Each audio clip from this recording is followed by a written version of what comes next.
ചെറുകിടക്കാർക്ക് ഇത് അഫോർഡ് ചെയ്യാൻ പറ്റുന്ന സംഭവങ്ങൾ തന്നെയാണല്ലേ? അതെ, തീർച്ചയായിട്ടും അഫോർഡ് ചെയ്യാൻ പറ്റുന്നതാണ്. അല്ലെ ഹില്ലി ഏരിയാസ് അല്ലെ? ഇത് വാഴയ്ക്കൊക്കെ ഇത് വെച്ചിട്ട് ചെയ്യാറുണ്ടോ?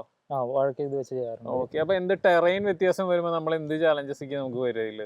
കാരണം നമുക്ക് ഒരു 10 മിനിറ്റിനുള്ളിൽ നമുക്ക് ഒരു ഏക്കർ കവർ ചെയ്യാൻ പറ്റും. ഇതൊരു ദിവസം പറഞ്ഞിട്ടുണ്ടെങ്കിൽ നെൽപ്പാടമൊക്കെ ആണെങ്കിൽ 40-45 ഏക്കർ കവർ ചെയ്യും. അപ്പോൾ നമ്മളിപ്പോൾ ഇന്ന് മുതലമടയിലാണ് ഉള്ളത്, ഒരു ഫാമിലാണ് നമ്മൾ നിൽക്കുന്നത്. നമ്മുടെ കൂടെ ഉള്ളൊരു സർട്ടിഫൈഡ് ഡ്രോൺ ഓപ്പറേറ്ററാണ്. അഗ്രികൾച്ചറൽ പർപ്പസിനുള്ള ഡ്രോൺ ഓപ്പറേഷനൊക്കെ ചെയ്യുന്ന ഒരു ബ്രോണാണ് നമ്മുടെ കൂടെ ഉള്ളത്. ബ്രോന്റെ പേരെന്താണ്? എൻ്റെ പേര് ജിബിൻ. ഓക്കെ. ശരിക്കും ഇപ്പോൾ നമ്മളെ ഈ അഗ്രികൾച്ചറൽ പർപ്പസിന് യൂസ് ചെയ്യുന്ന ഡ്രോൺസ് ഉണ്ടല്ലോ, ഇതിന് നമുക്ക് സ്പെസിഫിക് ട്രെയിനിങ് എന്തെങ്കിലും ആവശ്യമാണോ അത് ചെയ്യാൻ വേണ്ടിയിട്ട്? ട്രെയിനിങ് ആവശ്യമാണ്. ട്രെയിനിങ് മാത്രമല്ല, നമുക്കൊരു ലൈസൻസ് എടുക്കണം ഈ ഡ്രോണിന്. ഡ്രോണെന്നല്ല, ഏതൊരു ഡ്രോൺ നമ്മൾ എടുക്കുമ്പോഴും അതിനൊരു ലൈസൻസ് അത്യാവശ്യമാണ്.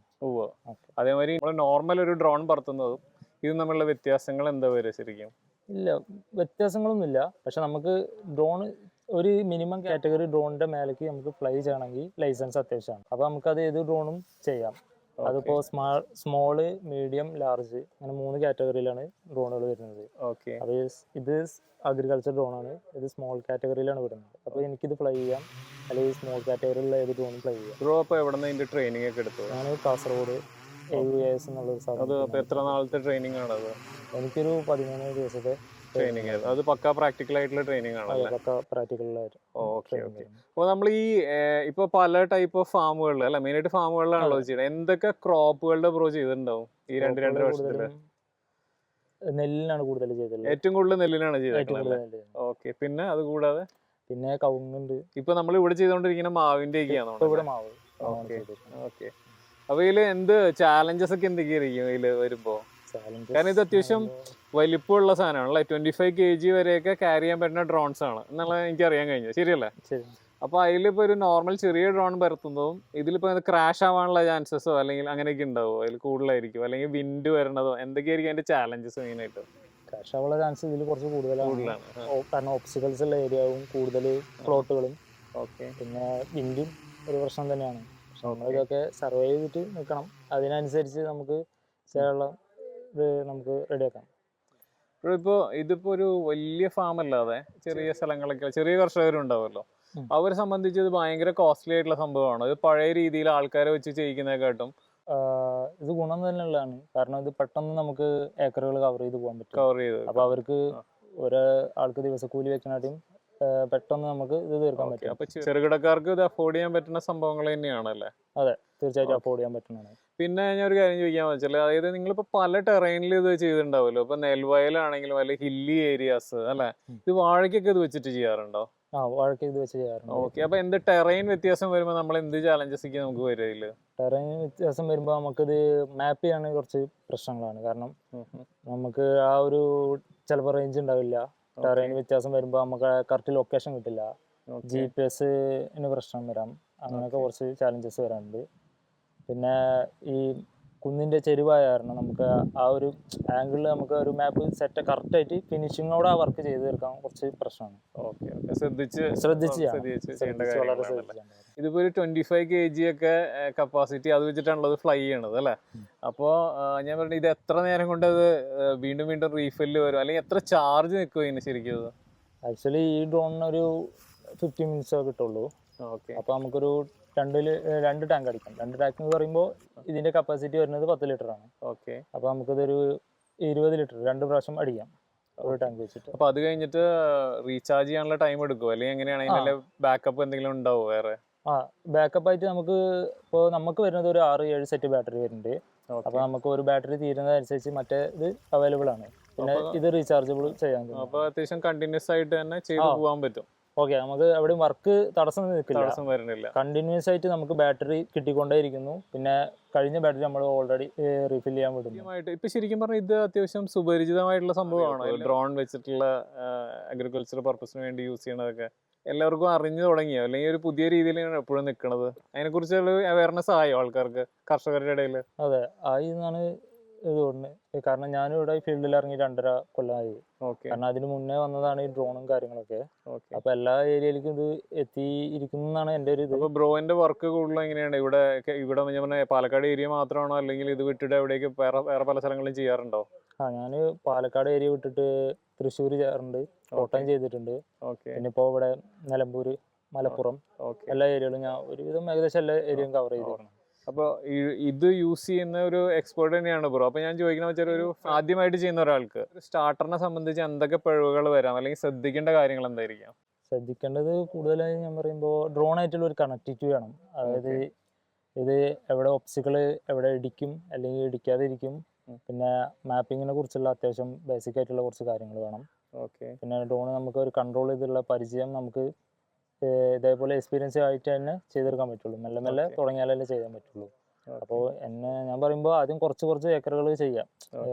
1, 2, 3, 5 അങ്ങനെ ചെറിയ ഏക്കറുകൾ ചെയ്യുമ്പോൾ തന്നെ നമുക്ക് ആ ഒരു കോൺഫിഡൻസ് നമുക്ക് വന്ന് കിട്ടും. അപ്പോൾ നമുക്ക് ഏതൊരു ടെറൈനിലൂടെ ഡ്രോൺ നമ്മുടെ കയ്യിൽ നിന്ന് പോവില്ല എന്നുള്ളൊരു കോൺഫിഡൻസ് നമുക്ക് വരും. അങ്ങനെ നമുക്കത് മറികടക്കാം.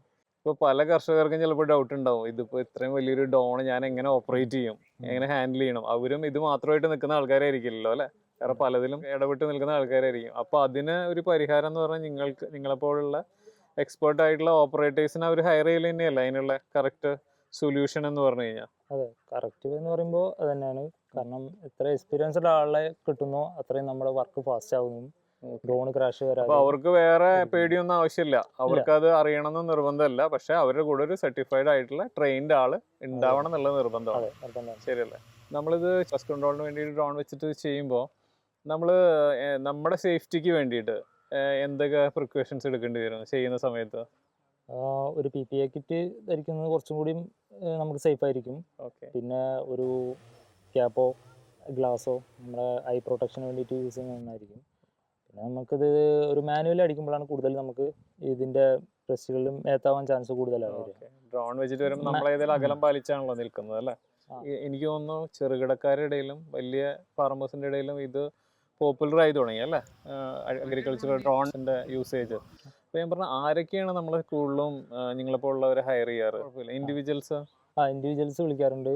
അതുപോലെ തന്നെ കുറച്ചുകൂടി വലിയ ഫാമേഴ്സ് ആയ കൂടുതൽ ഏക്കർ ഉള്ള ആൾക്കാരും ഫാർമിംഗ് സൊസൈറ്റികളൊക്കെ അങ്ങനെയുള്ളവരൊക്കെ വിളിക്കാറുണ്ട്, സൊസൈറ്റിമാരുള്ളവരൊക്കെ? അതെ, സൊസൈറ്റികളും എല്ലാവരും നമ്മളെ വിളിക്കാറുണ്ട്. കൂടുതൽ വരുന്നത് ഈ കൂടുതൽ ഏക്കറുള്ള ഫാമേഴ്സാണ്, അവരുടെ ആവശ്യത്തിന് വേണ്ടി വിളിക്കാറുണ്ട്. ബ്രോ എന്ത് കോഴ്സ് കഴിഞ്ഞിട്ട് ഇതിലേക്ക് വന്നത്? ഈ സർട്ടിഫിക്കേഷൻ കോഴ്സ് കഴിഞ്ഞിട്ടാണ്? ഈ ഫീൽഡ് തന്നെയാണോ? ഈ ഫോട്ടോഗ്രാഫി ഫീൽഡുമായിട്ട് ബന്ധമുണ്ടല്ലോ, വീഡിയോഗ്രാഫി ആയിട്ടൊക്കെ? ഇല്ല, ഞാൻ എൻ്റെ +2 കഴിഞ്ഞതിന് ശേഷം വേറെ കോഴ്സ് എടുത്തിരുന്നു. ഓക്കെ. അതിന് ശേഷം ആ കോഴ്സ് വർക്കാവില്ല എന്ന് തോന്നിയ കാരണം പിന്നെ ഇതിലോട്ട് തിരിഞ്ഞത്.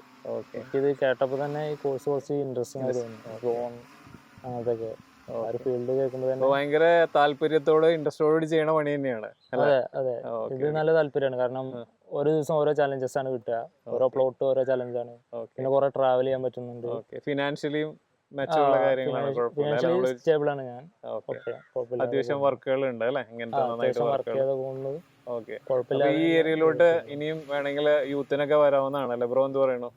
യൂത്തിന് വരാം, കഷ്ടപ്പെടണം, നമ്മള് പണിയെടുക്കണം. നമ്മുടെ എഫേർട്ട് ഉണ്ട്, അതിന്റെ കൂടെ ഒരു ഇൻട്രസ്റ്റും കൂടി ഉണ്ടെങ്കിൽ നിങ്ങൾക്ക് മറ്റ് ഏജൻസികളിൽ ഇതേമാതിരിയുള്ള അഗ്രികൾച്ചറൽ ഡ്രോണിന്റെ സർവീസസ് ഇങ്ങനെ ഏജൻസികൾക്ക് വേണമെങ്കിൽ അവർക്ക് അവസരങ്ങളുണ്ട് അല്ലേ? അവർക്ക് അത് കൂടാതെ വേണമെങ്കിൽ അവർക്ക് ഫ്രീലാൻസ് ആയിട്ടും ചെയ്യാം അല്ലേ? ഫ്രീലാൻസ് ആയിട്ട് ചെയ്യാം. നമുക്ക് ഏജൻസി വഴിയിലും ഏതെങ്കിലും കമ്പനിയിലും നമുക്ക് കയറാം. പിന്നെ കൂടുതലായിട്ട് നമുക്ക് ഉയരങ്ങളെത്തണമെങ്കിൽ പുറത്തേക്ക് നമുക്ക് പോകാം. പുറത്ത് നല്ല സ്കോപ്പുള്ള ഒരുപാട് സ്കോപ്പുള്ള. അപ്പോൾ all the best bro. Thank you. നല്ലൊരു ഫീൽഡാണ് ചൂസ് ചെയ്തത്. ആദ്യമായിട്ടാണ് ഒരു അഗ്രികൾച്ചറൽ ഡ്രോൺ ഓപ്പറേറ്ററിനെ കാണുന്നത്. ഏതെങ്കിലും ബ്രോന്റെ എന്താ പറയുക കോൺടാക്ട് നമ്പറും ഡീറ്റെയിൽസ് ഒക്കെ നമുക്ക് ഡിസ്ക്രിപ്ഷനിൽ കൊടുക്കാം. ഇതിന് നിങ്ങൾക്ക് റിക്വയർമെന്റ്സ് ഉണ്ടെങ്കിൽ തീർച്ചയായിട്ടും ആളെ സമീപിക്കുക. ആളതിലൊരു എക്സ്പേർട്ടാണ്. ഇപ്പം നിങ്ങളൊരു ഡ്രോൺ ഇല്ലെങ്കിൽ പോലും സ്റ്റാർട്ടിങ് ലെവൽ മുതൽ നിങ്ങളെ ഗൈഡ് ചെയ്യാനും എല്ലാം ആൾക്ക് സാധിക്കും. Okay, thank you. നമ്മുടെ ഫാമിൻ്റെ ഒരു മെയിൻ ചങ്ങാതിയാണത്, നമ്മുടെ അടുത്ത ആള്. അപ്പോൾ ഞാൻ ചോദിക്കുന്നത് വെച്ചാൽ ഈ ഡ്രോണിന് ഇപ്പോൾ ഡ്രോണിൻ്റെ പ്രവർത്തനത്തിനെ കുറിച്ചും എല്ലാം ആളെനിക്ക് പറഞ്ഞു തന്നിരുന്നു. അതെ. അപ്പോൾ മറ്റേ ഇതിന് എന്തെങ്കിലും സബ്സിഡീസ് ഒക്കെ അവൈലബിൾ ആണോ? നമുക്ക് സബ്സിഡികൾസ് അവൈലബിൾ ആണ്.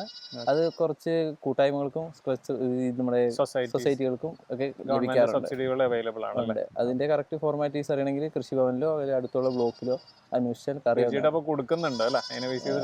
കൊടുക്കുന്നുണ്ട്. ഇപ്പം എല്ലാം കർഷകരെ സപ്പോർട്ട് ചെയ്യുന്നതുകൊണ്ട് ആധുനികമായിട്ടുള്ള എല്ലാ സംരംഭങ്ങളും കൊണ്ടുവരുന്നുണ്ട് കൃഷിയിൽ. പിന്നെ നമ്മളിപ്പോ എടുത്തേക്കുന്ന ഡ്രോൺ എനിക്ക് ഇവിടെ യൂസ് ചെയ്യുന്നത് ഗരുഡ എന്ന് പറഞ്ഞിട്ടുള്ള നമുക്ക് സർവീസും കാര്യങ്ങളൊക്കെ സപ്പോർട്ട് ഉണ്ടോ? അത്യാവശ്യം എല്ലാ കമ്പനികളും അത്യാവശ്യം സപ്പോർട്ടീവ് ആണ് അല്ലേ? നമുക്ക് പാർട്സ് അവൈലബിൾ ആണ്. നമുക്ക് വേണ്ട സാധനങ്ങളൊക്കെ ടൈം ലാഗ് വരാറുണ്ട് ചില സമയങ്ങളിൽ, പക്ഷെ എന്നാലും ക്ലിയർ ആയിട്ട് പോകുന്നുണ്ട്.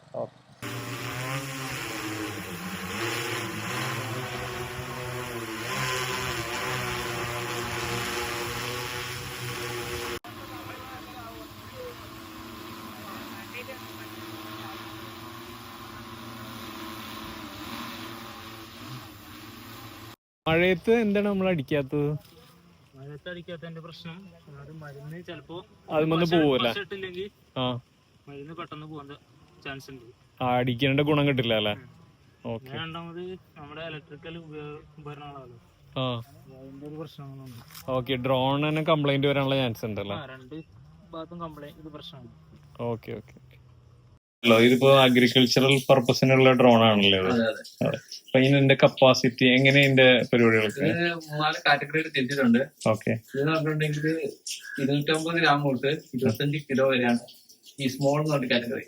ഓക്കെ, അതിന് താഴേക്കുള്ളത് മൈക്രോ കാറ്റഗറിയിലുണ്ട്. ഇതിപ്പോ ഇതിൽ പെടുന്നതോ? ഇത് സ്മോളിൽ പെടുന്നത്. ഓക്കെ, ഇതിന് എത്ര കപ്പാസിറ്റി ഉണ്ട്? 25 kg. ഓക്കെ, 25 to 150 kg വരെ മീഡിയം എന്ന് പറഞ്ഞ കാറ്റഗറി വേറെ വെച്ചിട്ടുണ്ട്. ശരി, ഒരു 2 മോഡലാണ് നമുക്കുള്ളത്, 3 വെറൈറ്റി. ഓക്കെ, നമ്മുടെ ഇവിടെ ഇപ്പൊ എത്ര ഡ്രോൺ ഉണ്ട്?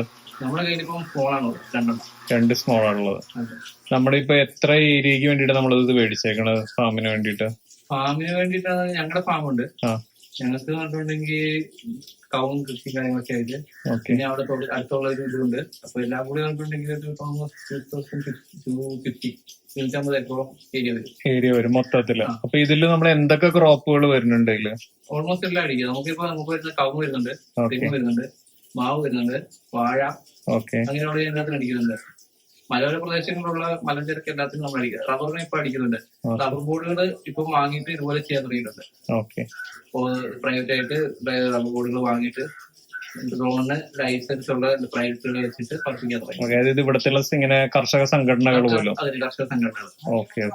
നമ്മൾ ഈ ഇപ്പൊ പഴയ സിസ്റ്റത്തിൽ നിന്നൊക്കെ മാറി ഡ്രോണിലോട്ട് ഇപ്പൊ പാലക്കാടൊക്കെ ഇപ്പൊ ഇത് വൈഡായി തുടങ്ങിയോ? അത് വൈഡറായിട്ട് യൂസ് ചെയ്യുന്നുണ്ട്? ഏറ്റവും കൂടുതൽ യൂസ് ചെയ്യുന്ന ആലപ്പുഴ, എറണാകുളം, പാലക്കാട്.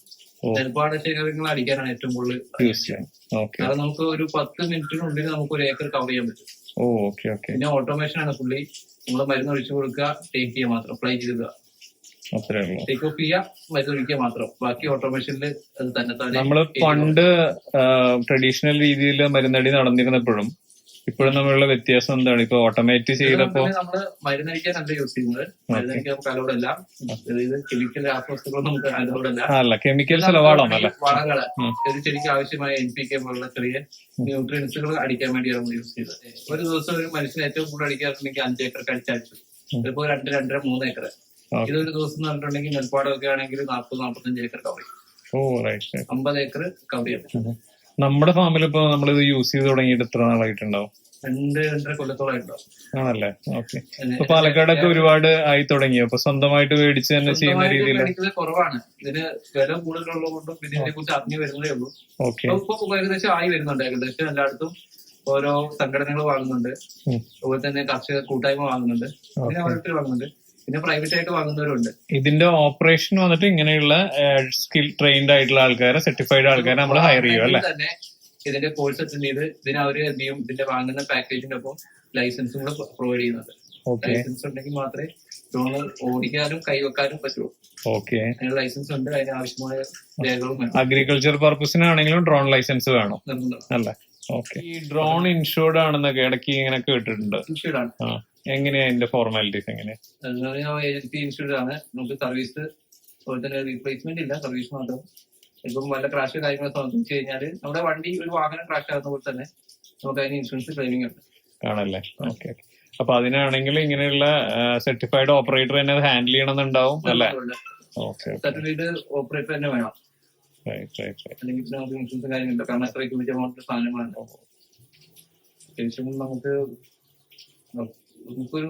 കൊണ്ടുനടക്കാൻ ഇത്തിരി ബുദ്ധിമുട്ടാണ്. ഒരു കൂട്ടായ്മ ഉണ്ടെങ്കിൽ നമുക്ക് സുഖമായി കൊണ്ടുനടക്കാം. പിന്നെ ഇത് എനിക്ക് ഇപ്പൊ ഈ 100 ഏക്കറും അല്ലെങ്കിൽ 200 ഏക്കറും ഇല്ല 50 ഏക്കർ ഫാം എന്നൊക്കെ പറയുമ്പോ ഇത് അങ്ങോട്ടും ഇങ്ങോട്ടും കൊണ്ടുനടക്കണത്തിന് ഒരു വാഹനം വേണമെന്നാണല്ലോ അതിന് വേണ്ടിട്ട്? വേണ്ട, നമുക്ക് സുഖമായിട്ട് കൊണ്ടുനടക്കാം. ഇത് ഹോൾഡ് ചെയ്ത് കഴിഞ്ഞിട്ടുണ്ടെങ്കിൽ നമുക്ക് വേണമെങ്കിൽ ഇതൊന്ന് കവർ ചെയ്തിട്ട് ബൈക്കിന്റെ വെക്ക് വെച്ചാൽ നോക്കും. ഓക്കെ. അല്ല, ഞാൻ നമ്മുടെ ഫാമിൽ ഒരു കാറിൽ ഇതെല്ലാം എക്യൂപ്പ് ചെയ്തേക്കണുണ്ടായിരുന്നു. കാറിൽ നമുക്ക് കൊണ്ടുനടക്കാം.